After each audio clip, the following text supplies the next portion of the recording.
Northern Michigan is a magical land with a singular beauty that beckons to people.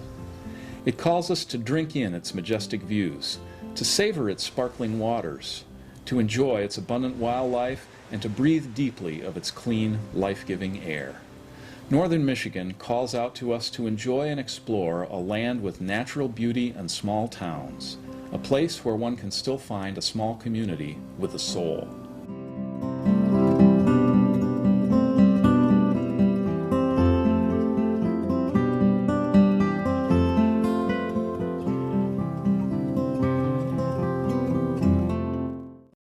In the late 1960s and early 70s, Michigan's North Country was in danger. Word had spread of the area's indescribable beauty, and unhealthy development threatened to destroy the unique character of this remarkable place. Fortunately, a group of local visionaries had the foresight to actively pursue a healthy balance between development and preservation. They had previously attempted to protect the environment through litigation, and learned quickly that the adversarial way was not for them. So it was that in 1972 they created a different kind of organization. The new group would take a voluntary approach to land protection. It would work with landowners and the public to set land aside and establish a healthy balance in this remarkable area that would endure for generations. They created the Little Traverse Conservancy. I'm Tom Bailey, and I've been Executive Director of the Conservancy for 20 years. During those years, I have had the pleasure of seeing the Conservancy gain enormous momentum in its effort to protect what we love about our North Country. I've had the pleasure of holding a front row seat as our board, staff, and members confront the challenge of balancing development and preservation. It's a challenge we share with all Americans. The frontier is long gone, and the human population of our nation has swollen to levels never envisioned by those who created our cherished institutions. How then do we maintain the American spirit that arose from the days of the frontier and seemingly unlimited land and resources? How do we keep enough of the wild intact and close at hand so that all can share in the heritage of a great people arising from a great land? How do we remind private landowners that in our system they have as much right to protect their land as they do to exploit it? 5 of the Conservancy's 7 founders joined me recently to reflect on the Little Traverse Conservancy's remarkable quest to meet those challenges. These visionary men not only saw the need for a land conservancy, they also had the wisdom, drive, and determination to create a conservation legacy for Michigan and the nation. We discussed the Conservancy's development with the help of previous staff directors Kathy Bricker, Suzanne Dye Rose, and Lou Borey to address the critical issue of keeping a healthy balance between development and preservation in northern Michigan. So suddenly we have this wonderful area with clean water and no dust, and the industry is pretty well gone. Well, then it became so desirable. That's when we started thinking about the Conservancy, I think, is because now the big problems were gone. And this was so desirable a place that suddenly all those big green areas were being scooped up. Open space is what brings people here. The fresh air, fresh water, the blue sky, the green grass, the flowers in bloom. Little Traverse Conservancy made a conscious, specific decision to do as John Fisher says again and again, it's about the land. It's a specialty organization. It does land. It does not do politics. It does not argue in the township boards about zoning or argue about wetlands with the health district and so forth.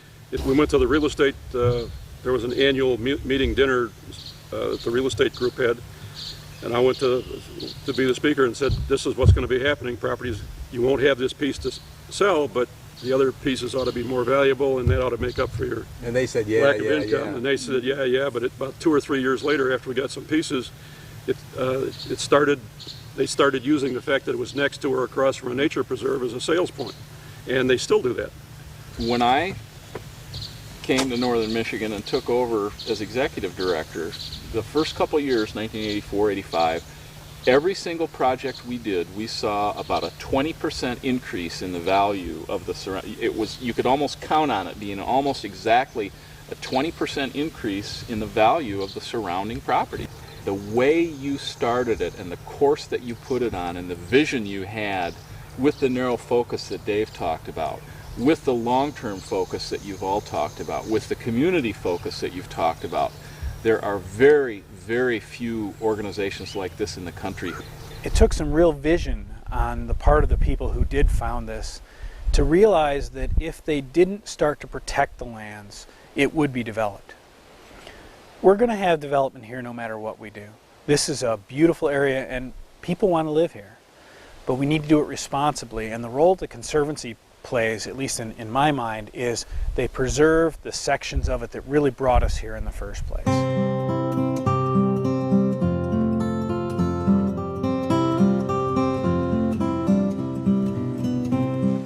Just as northern Michigan's scenic beauty and abundant resources are unique, so too is the dedication of year-round and seasonal residents who love the land.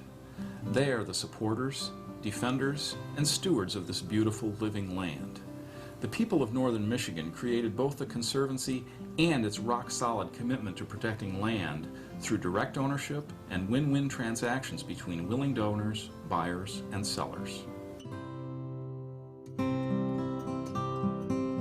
Within these people resides a deep and abiding respect for the area's heritage, instilled in many by their parents, who taught them the love of this land and the critical importance of preserving it. If I had to think about a conservation ethic, my father was really instrumental in teaching us that. You know, with our being here in northern Michigan and seeing the beauty that surrounds us, it was very important to my dad to preserve that and to show other people what it was like. I think growing up, I had a very strong, sounds silly, bonding with the land. I appreciated and admired the fact of all the beauty that's around here, and wanted, by going away to the Army, to develop a resource, you know, my pension basically, to keep it as farmland, to do something with it where it would be appreciated and could be nurtured into the future.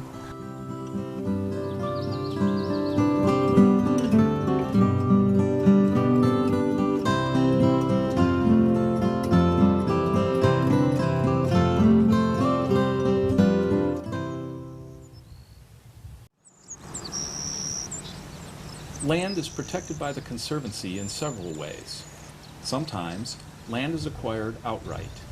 In many cases, natural values can be protected through the acquisition of conservation easements, which permanently restrict the use of land to protect natural and scenic values, while keeping the land in private ownership and on the tax rolls. In fact, while once feared by a small number of local officials concerned about land coming off the tax rolls, the Little Traverse Conservancy's expertise and staff support is now sought out by local and state government for help in acquiring land and conservation easements for parks, recreation, scenic open space, and natural areas. That's right. We wouldn't have been able to develop the park without the Conservancy support, because they had the expertise which we didn't have. I think two working groups working together like that is a positive for the whole community. Across its 5-county service area, the Little Traverse Conservancy has helped to create a variety of city, township, county, and state parks to meet the public's recreational needs. Spring Lake Park in Bear Creek Township is a well-known recreational area where this collaboration worked to provide the public with highly visible and wisely used land. Park to me is a community park. It's greater than Bear Creek Township. I mean, it serves City of Petoskey, City of Harbor Springs, and of course all the tours. The Conservancy works with private property owners to help them understand and manage their land to protect important natural features. We remind landowners that they have as much right to protect their land as they do to develop it. And the Little Traverse Conservancy has proven itself as a group of conservationists all willing to put their money where their mouth is and where their heart is to protect the North. Supported entirely by members' contributions ranging from $1 to hundreds of thousands of dollars, Little Traverse Conservancy is the largest member-supported nonprofit in northern Michigan. A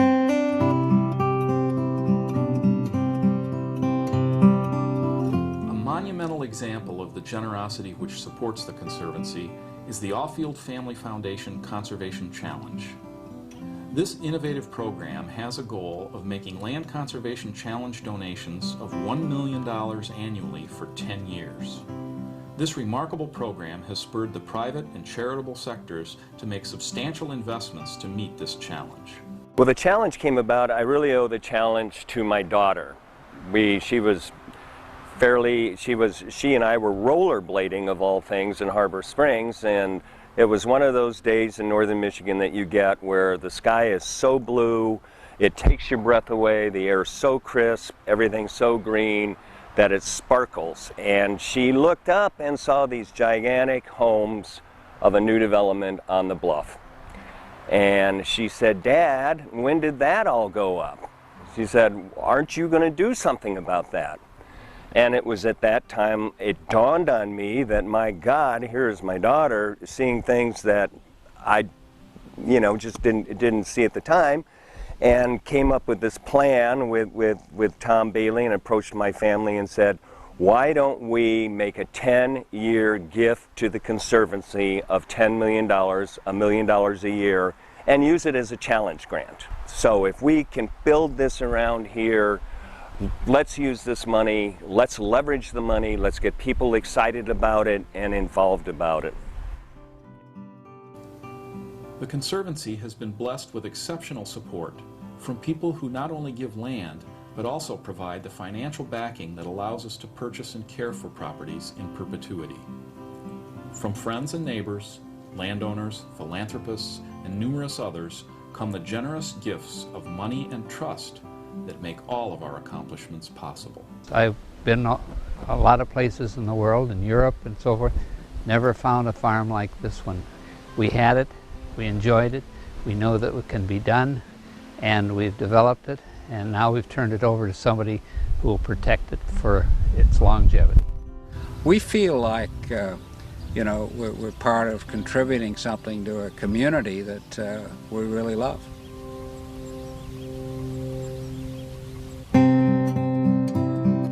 Protecting land is important community work. It is not enough to simply prevent land from being developed. The Little Traverse Conservancy is not just about protecting land from development, it is about protecting land for people. Many of the most important beneficiaries of the Conservancy's work are not members, not donors, not community leaders or philanthropists, yet. Today, they are the younger generation. Conservancy education programs for young people put our protected lands to work and help to foster greater understanding, appreciation, and enjoyment of the natural world.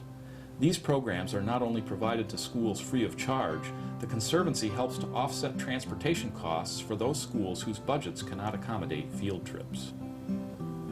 With the great outdoors as our classroom, Conservancy environmental education staff members work with schools and community groups to introduce over 7,000 young people annually to the land. They explore winter terrain and wildlife on snowshoes. They learn science, art, and history on our trails. They also meet the bugs, beetles, and other creatures who all live in the north along with us.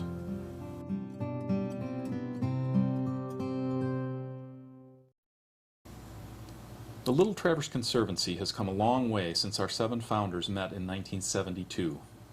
Little did these visionary leaders know that they were creating Michigan's foremost regional land conservancy and a national leader in conservation. With a full-time professional staff, a large and growing membership, hundreds of volunteers, a dedicated board of trustees, and a solid endowment, the organization has come a long way from its humble beginnings. Despite these changes, the most important things remain the same. The Conservancy maintains its rock-solid commitment to protecting land through direct ownership and win-win transactions between willing donors, buyers, and sellers. We still believe that one of the best uses of natural land is to give children the opportunity to understand, appreciate, and enjoy the outdoors. We still avoid political advocacy and have no political or philosophical litmus test for membership.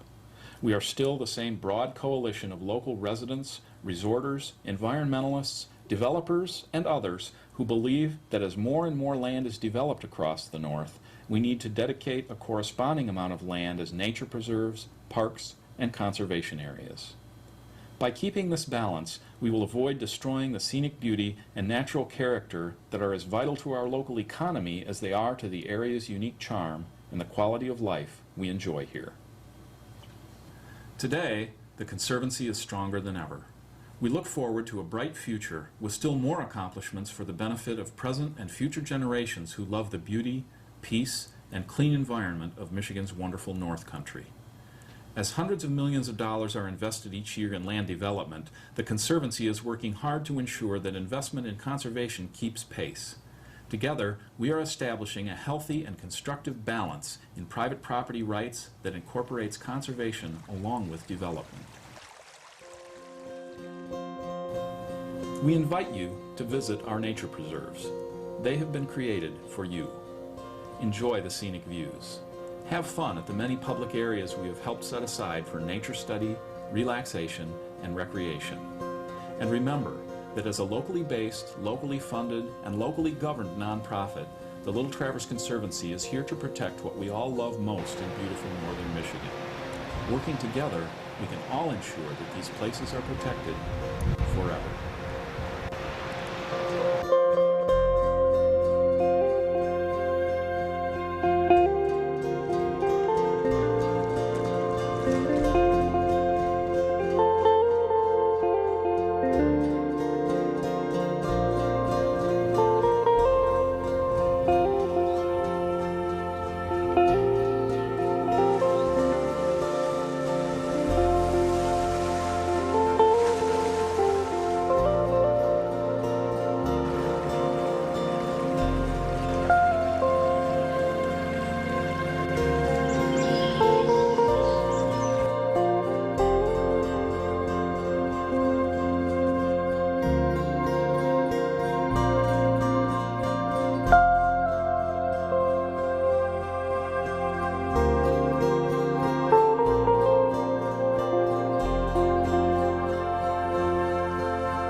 We're looking at all the trees on both sides of the road up here, made sort of a green arch.